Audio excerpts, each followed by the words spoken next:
ত্রিস্তর পঞ্চায়েত নির্বাচনকে সামনে রেখে শাসক বিরোধীদের ঝড়ো প্রচার চলছে। মঙ্গলবার সূর্যমণিনগর বিধানসভার অন্তর্গত পশ্চিম ত্রিপুরা জেলা পরিষদের 14 নম্বর আসনের বিজেপি প্রার্থী মলয় লোধ রানীর খামার পঞ্চায়েত এলাকায় দলীয় নেতা কর্মীদের নিয়ে ভোট প্রচার করেন, কথা বলেন গণদেবতাদের সঙ্গে।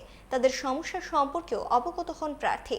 জয়ের পর বেকারদের কর্মসংস্থান সহ এলাকার উন্নয়নের কাজ করার আশ্বাস দেন মলয় লোধ। আমরা যে সাড়া পাচ্ছি প্রায় 80% উপরে আমাদের আশা যে আমাদের সাথে আছে এবং আমাদের সরকারের সাথে আছে, আমাদের ভারতীয় জনতা পার্টি দলের সাথে আছে। আমরা মানুষের কাছে নিয়ে যাচ্ছি।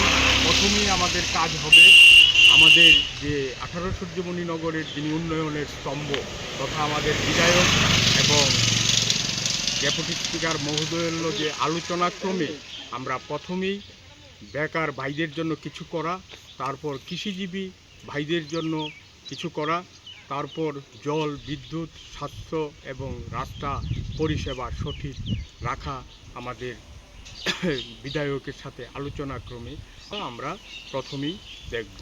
पंख मिल जाते हैं ख्वाब वालों को, आड़ते हैं जिंदगी सवर ले, ऊंची ऊंची उड़ाने मुस्काने, उस मीठे पल का भरोसा तू कर ले। जिंदगी में कुछ बनो है Techno College of Engineering, Agartala.